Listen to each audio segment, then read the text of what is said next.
Hi, welcome back to another video. ఈరోజు మనము wifi router power bank తయారు చేద్దాము. చూడండి, పవర్ పెట్టాము.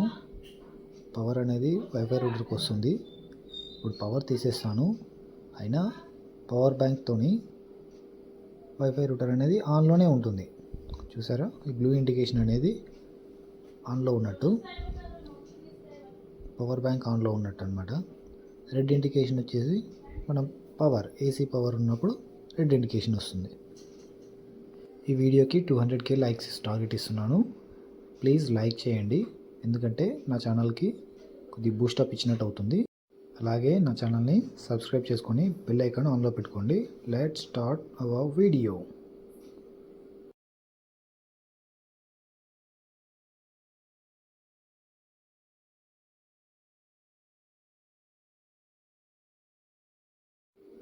ఒకటి ఎంటీ కంటైనర్ బాక్స్ తీసుకున్నాను.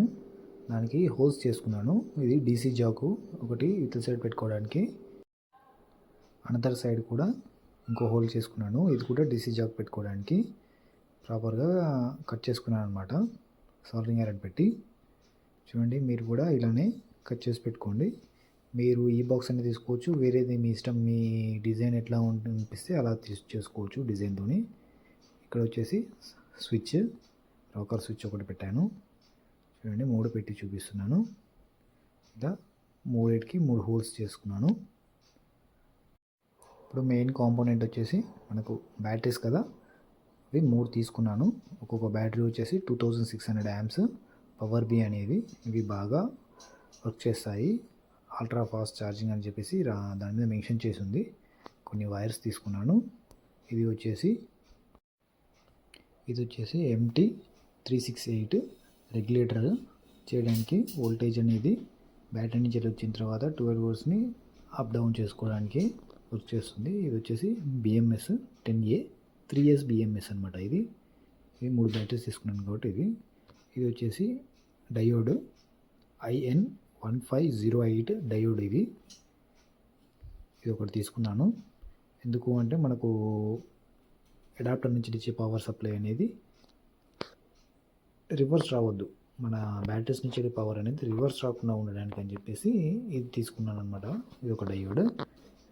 దీని డయోడ్ వల్ల చాలా ఉపయోగం ఉంటుంది అనమాట. వన్ సైడ్ మాత్రమే పవర్ పాస్ చేస్తుంది, రిటర్న్ అనేది పవర్ పాస్ చేయదు. దానికోసమే డయోడ్ వాడతాము మనము. ఓకే, చూడండి, దాని మీద నెంబర్ అనేది 1508 డయోడ్. ఇది మనకు next DC to DC cable కావాలి కదా, దానికోసం DC జాక్స్ తీసుకున్నాను. మనం ఇది కేబుల్ కూడా రెడీ చేద్దాము. మీకు ఎలా చేయాలో ఈ కాంపోనెంట్స్ అన్నిటితోని కలిపి మనం ఇప్పుడు వైఫై పవర్ బ్యాంక్ అనేది తయారు చేద్దాము. ముందుగా బ్యాటరీస్ తీసుకొని, బ్యాటరీస్కి ప్లస్ మైనస్ అని 2 ఉంటాయి. చూడండి, ఇది ప్లస్, ఇది కింద వచ్చేసి మైనస్. ప్లస్ అనేది ఈజీగా గుర్తుపట్టవచ్చు. ఎలా అంటే ఫ్లాట్గా కాకుండా కొద్దిగా ఉబ్బెత్తుగా ఉంటుందన్నమాట, అది ప్లస్. ఫ్లాట్గా ఉండేది మైనస్. అయితే దాన్ని సిరీస్లో కలపాలన్నమాట, సాల్వింగ్ చేసుకోవాలి మనము. చూపిస్తాను చూడండి, నేను సాల్వింగ్ చేసుకొని మరి చూపిస్తాను. ఈ 3టికి ప్రాపర్గా కదలకుండా ఉండాలి కాబట్టి దీనికి మనము గ్లూ గన్తో కానీ, ఫెవిక్విక్తో కానీ, సూపర్ గ్లూతో కానీ టేప్ వేసుకోవాలి. చూడండి, నేను టేప్ వేస్తున్నాను. ఎందుకంటే ఇవి కదలకుండా ఉండాలి. బ్యాటరీస్ అనేవి కదిలాయనుకోండి, మళ్ళీ దాని లోపల ఉన్న మనం సాల్వింగ్ చేసిన వైర్ అనేది బ్రేక్ అయ్యే ఛాన్స్ ఉంటుంది. కాబట్టి మంచి ప్రాపర్గా టేప్ వేసుకుంటున్నాను. ఇది హీట్ సింక్ టేప్ అనమాట. నా దగ్గర వేరే టేప్ లేదు ప్రజెంట్, అందుకని హీట్ సింక్ టేప్ వేస్తున్నాను. ఇది వచ్చేసి ఉందని. నెక్స్ట్ మనము సాల్వింగ్ చేసే ముందు ఏం చేయాలంటే పైన కొద్దిగా రబ్ చేయాలి. రబ్ చేస్తే ఏమవుతుందంటే మనం సాల్వింగ్ చేసేటప్పుడు ప్రాపర్గా దానికి స్టిక్ అవుతుంది సాల్వింగ్ అనేది. లేదు అంటే ఎన్నిసార్లు సాల్వింగ్ చేసినా కూడా వైర్ అనేది ఊడిపోయి వచ్చేస్తుంది అనమాట. కొద్దిగా రబ్ చేస్తే స్మూత్నెస్ అనేది పోయి గరుగ్గా ఉండి సాల్వింగ్ అనేది మంచిగా అవుతుంది. చూడండి, ఇప్పుడు నేను సాల్వింగ్ మీకు ఎలా చేయాలనేది చూపిస్తాను. చూడండి, సాల్వింగ్ అనేది చేస్తున్నాను. నేను ఇప్పుడు దాని మీద ఆల్రెడీ కొద్దిగా రబ్ చేశాను అనమాట. రబ్ చేయకుండా ఏం కాదు వీటికైతే, ఎందుకంటే దాని మీద బి ఎక్స్ప్రెస్ అని చెప్పేసి ఆల్రెడీ నేమ్ అనేది రాసి ఉందన్నమాట. రాసి ఉన్న నేమ్ అనేది కొద్దిగా గరుగ్గా ఉంటుంది కాబట్టి ఆటోమేటిక్గా దాని మీద స్టిక్ అవుతుంది. నేను వన్ సైడ్ గీకాను, వన్ సైడ్ అనేది రబ్ చేయలేదు.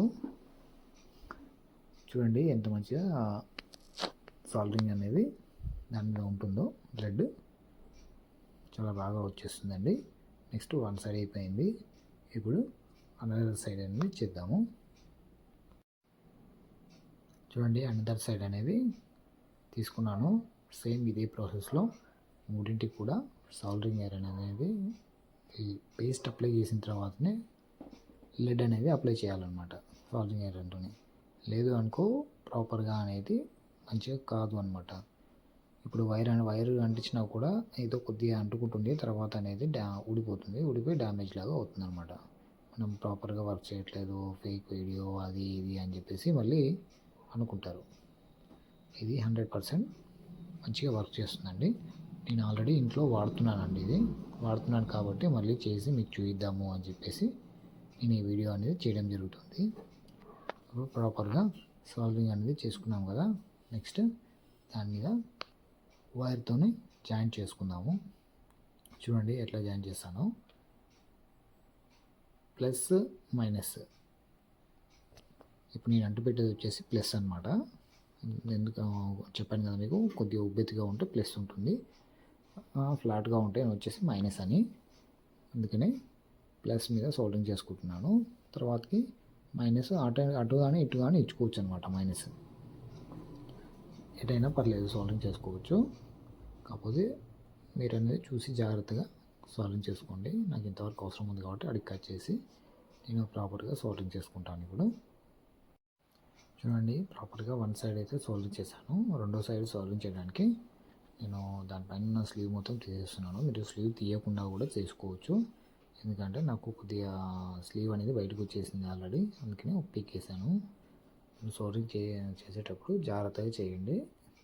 ప్లస్ మైనస్ అనేది టచ్ కాకుండా ఉండాలి. అంటే ఒకటే బ్యాటరీలో మీకు ఇల్లాగా అక్కడ మైనస్ అని ఉంది కదా, అక్కడ ఏముండదు అనమాట. ప్లస్ దగ్గర సోల్డరింగ్ చేసాం కదా, ఫస్ట్ సోల్డరింగ్ చేసింది ప్లస్ అనమాట. ప్లస్ దగ్గర వచ్చేసి మైనస్ ప్లస్ అనేది పక్కనే ఉంటాయి. సోల్డరింగ్ ఐరన్ హీట్ కానీ అది ఏదైనా తగిలినప్పుడు షార్ట్ సర్క్యూట్ అయ్యే ప్రమాదం ఉంటుంది. కాబట్టి జాగ్రత్తగా చేయండి. ఓకే, ఇలా ట్వీజర్ పట్టుకొని జాగ్రత్తగా చేసేస్తాను. ఇప్పుడు మొత్తం సాల్వింగ్ అయిపోయిన తర్వాత మీకు చూపిస్తాను. చూడండి ఎలా ఉందో. నెక్స్ట్ వచ్చేసి ఇప్పుడు కనెక్షన్స్ అనేది మీకు ఎలా ఇచ్చాను అనేది క్లియర్గా డీటెయిల్గా ఎక్స్ప్లెయిన్ చేశాను. కింద లింక్లో కూడా ఉంటుందన్నమాట సర్క్యూట్ అనేది డయాగ్రామ్ వచ్చేసి. చూడండి మధ్యలో దానికి వచ్చేసి పైన రైట్ సైడ్కి వచ్చింది, కింద వచ్చేసి లెఫ్ట్ సైడ్ దానికి ప్రాపర్గా వచ్చేసింది. ఇప్పుడు వీటిని కంపల్సరీ క్లోజ్ చేసుకోవాలి. ఎందుకంటే ఏమన్నా రెండు అటాచ్ అయినా కూడా సోల్డరింగ్ అనేది ఊడిపోతుంది, లేదు అంటే షార్ట్ సర్క్యూట్ అవుతుంది, ఏదైనా ఒకటి అవుతుంది అనమాట. ఇప్పుడు మల్టీమీటర్తో చెక్ చేసి చూపిస్తాను. చూడండి మీకు ఒక సెల్ వచ్చేసి 3.8 ఉంది, 3.805. ఓకే, పర్ఫెక్ట్గా వర్క్ అవుతుంది ఇది. ఇంకొకటి వచ్చేసి మీకు కనిపిస్తుందో లేదో 7.13 అనమాట. ఇది అంతే ఉంటుంది, 7.13. నెక్స్ట్ లాస్ట్కి వచ్చేసి మీరు చూస్తే 11.31 volts, అంటే 3.4 volts ఉన్నది 11.3 volts లాగా మనం బూస్ట్ చేస్తామన్నమాట. ఇప్పుడు దీనికి ప్రొటెక్షన్ కావాలి కదా, దానికోసం మనము ఒక బిఎంఎస్ని తీసుకున్నాము. ఇప్పుడు బిఎంఎస్ తీసుకొని ఎక్కడ స్టిక్ చేస్తే మంచిగా ఉంటుంది అని చెప్పేసి ఆలోచిస్తున్నాను అనమాట నేను. చూడండి ఇక్కడైతే కొద్దిగా బెటర్ అనిపించింది మధ్యలో. దాన్ని బట్టి నేను వైర్లు అనేది సోల్డింగ్ చేసి పెట్టుకున్నాను. ఆ మధ్యలో వచ్చేసి మంచిగా వస్తాయి అన్నమాట వైర్లు కూడా. చూడండి ఇప్పుడు ఎలా తీసుకొని సోల్డింగ్ చేస్తాను. ముందుగా బిఎంఎస్ని తీసుకొని దానికి ఎక్కడెక్కడ పిన్లు ఎక్కడెక్కడ పోవాలి అనేది కనెక్షన్ ఇచ్చుకోవాలి. దాని మీద బిఎంఎస్ మీద రాసి ఉంటుంది 4 volts, 6 volts, 7 volts, 8 volts, 12 volts, 24 volts, 12.5 అని చెప్పేసి వోల్టేజ్ అనేది రాసి ఉంటుంది అనమాట. దానికి మంచిగా నీట్గా సాల్వింగ్ చేసుకోవాలి. ఇప్పుడు ఫస్ట్ చూపిస్తాను చూడండి. దీనికి వచ్చేసి మనం స్టార్టింగ్ తీసుకుంటాం అనమాట. అది మైనస్లో ఉంటుంది, మైనస్ పవర్ అనమాట. ఇప్పుడు బిఎంఎస్ని డబుల్ సైడ్ టేప్తోనే మంచిగా గ్లూ స్టిక్తో స్టిక్ చేయాలి, లేదు అంటే అది ఊడిపోతుంది అన్నమాట. ఓకే, మీకు ఈ వీడియోలో డీటెయిల్గా ఎక్స్ప్లెయిన్ చేస్తున్నానండి, జాగ్రత్తగా చూడండి. ఇప్పుడు డబుల్ సైడ్ టేప్ని అంటించుకున్న తర్వాత డబుల్ సైడ్ టేప్ని బ్యాక్ సైడ్ ఉన్న కవర్ని రిమూవ్ చేసుకొని బ్యాటరీస్ మీద స్టిక్ చేస్తున్నాను. కరెక్ట్గా నేను వైర్స్ అనేది కట్ చేసి పెట్టుకున్నాను అనమాట. కట్ చేసి సాల్వింగ్ చేసి పెట్టుకున్నాను కరెక్ట్ సైజులో. మీరు ఎంత కావాలంటే అంత కట్ చేసి పెట్టుకోండి. చూడండి, మీరు పైన అంటేస్తారా కింద అంటేస్తారా అది మీ ఇష్టం అనేది. నేను డయాగ్రామ్ ఇస్తాను, డయాగ్రామ్లో మీకు డీటెయిల్గా ఉంటుంది ఏ కనెక్షన్ ఎక్కడికి ఇవ్వాలి, ఏది ఎట్లా ఇవ్వాలి అని చెప్పేసి. అలానే ఇవ్వాలి కనెక్షన్స్ అనేది కొద్దిగా చూసి కనెక్షన్స్ ఇవ్వండి. ప్లస్ అనేది ప్లస్, మైనస్ అనేది మైనస్, ఇట్లా ఉంటుందన్నమాట కనెక్షన్స్ అన్నీ. మీకు thumbnailలో కూడా ఉంటుందండి కనెక్షన్స్ అనేది ఎట్లా ఇవ్వాలి ఏంది అనేది చూసి ఇవ్వండి అది కనెక్షన్స్. చూడండి, నేను 4 volts దగ్గర ఇస్తున్నాను. 4 volts అయిపోయిన తర్వాత 8 volts అయిపోయిన తర్వాత 12 volts. ఇది 3S BMS కాబట్టి 3 బ్యాటరీస్ వాడతామండి. 3 కనెక్షన్స్ ఎక్స్ట్రా 3 + 4 వస్తాయి అన్నమాట. ఒకటేమో 0, తర్వాత ఒకటి 4, ఒకటి 8, ఒకటి 12 అనమాట. కాబట్టి దీన్ని 3S BASM అంటారు, బ్యాటరీ మేనేజ్మెంట్ సిస్టమ్. ఇది ఛార్జింగ్ అనేది ఈవెన్గా ఈచ్ సెల్ విడివిడిగా ఎక్కిస్తుంది అనమాట. ఛార్జింగ్ ఎక్కువ తక్కువ ఉన్నా కూడా ఈవెన్గా ఎక్కిస్తుంది. ఒక బ్యాటరీ ఫుల్ అయిపోయిన తర్వాత ఇంకొక బ్యాటరీ, అట్లా కాకుండా 3 బ్యాటరీలు ఎట్ ఏ టైం ఫుల్ అయితే, ప్లస్ ఏ బ్యాటరీ అనేది ఎంత ఛార్జ్ కావాలో అంతే ఛార్జ్ అవుతాయి. దానికోసమే బిఎంఎస్ వాడాలండి కంపల్సరీ, లేకపోతే బ్యాటరీస్ అనేది డ్యామేజ్ అవుతాయి డైరెక్ట్ పవర్ ఇస్తే దానికి. చూడండి, 12 volts ఇచ్చాను. సాల్వింగ్ అనేది పేస్ట్ పెట్టేసుకొని లెడ్ ఎక్కువ పెట్టి మంచిగా ఐరన్ చేసుకోవాలి, సాల్వింగ్ చేసుకోవాలి సాల్వింగ్ ఐరన్తో. చూడండి, నేను ప్రాపర్గా చేశాను అనమాట. ఇప్పుడు మీకు చూపిస్తున్నా చూడండి వోల్టేజ్ ఎంత వస్తుంది అనేది. చూడండి, మల్టీమీటర్లో నేను డీసీ మోడ్లో సెలెక్ట్ చేసుకొని ఫస్ట్ బిఎంఎస్ దగ్గర చెక్ చేసి చూపిస్తున్నా చూడండి ఎంత వస్తుంది అనేది. ఎగ్జాక్ట్గా 11.33. అంటే ఇది కొత్త బ్యాటరీస్ కాబట్టి 11.33 వస్తుంది. మీకు కొద్దిగా ఛార్జింగ్ పెట్టి ఉంటే మాత్రం 12 వస్తుంది. 0.4 కదా, ఏం కాదు. చూడండి, ఇక్కడ వచ్చేసి 3, ఇక్కడ వచ్చేసి 8, 7.5, అప్రాక్సిమేట్గా 8, ఇక్కడ వచ్చేసి 11.33. ఇక్కడ 11.33 వచ్చింది కదా, ఇక్కడ కూడా 11.33 కంపల్సరీ రావాలి. ఇట్లా వస్తేనే మీకు కరెక్ట్గా పర్ఫెక్ట్గా వచ్చినట్టు. ఓకే, పర్ఫెక్ట్గా వచ్చిందండి. ఇప్పుడు ఇది మల్టీమీటర్ని పక్కకు పెట్టేసి మనం అనేది నెక్స్ట్ ప్రాసెస్కి వెళ్ళిపోదాము. చూడండి, నెక్స్ట్ ప్రాసెస్కి వెళ్ళే ముందు మనం ఇవి సాల్వింగ్ చేసాం కదా, అన్నిటిని టేప్తోని కంపల్సరీగా క్లోజ్ చేసుకోవాలి. ఎందుకు అంటే ఏవైనా లోపల వైరింగ్ ఇచ్చేటప్పుడు ఏవైనా అనుకోండి షార్ట్ సర్క్యూట్ అయిపోతాయి. కాబట్టి నేను టేప్ వేస్తున్నాను. ఇది హీట్కి మెల్ట్ కాదండి, ఆ టేప్ అనమాట. ఇది మీకు మార్కెట్లో దొరికేస్తాయి ఇవి ఈజీగా. కాబట్టి ఇవి కంపల్సరీ వేసుకోవాలండి టేపు. మీరు లేదు అంటే నార్మల్గా ఈ ఎలక్ట్రికల్ టేప్ ఉంటుంది కదా, ఎలక్ట్రికల్ టేప్ అయినా వేసుకోవచ్చు. కంపల్సరీ టేప్ వేసుకోవాలి. టేప్ వేసుకోకపోతే మీకు షార్ట్ సర్క్యూట్ జరిగే ప్రమాదం ఉంటుంది. కాబట్టి మీరు హీట్ సింక్ వాడాలనుకుంటే హీట్ సింక్ కూడా వాడుకోవచ్చండి, నో ప్రాబ్లం.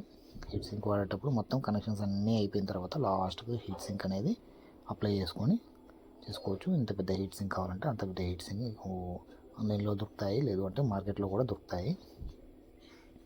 ఇప్పుడు కనెక్షన్స్ అనేది అవుట్పుట్ ఇద్దాము. దీని నుంచి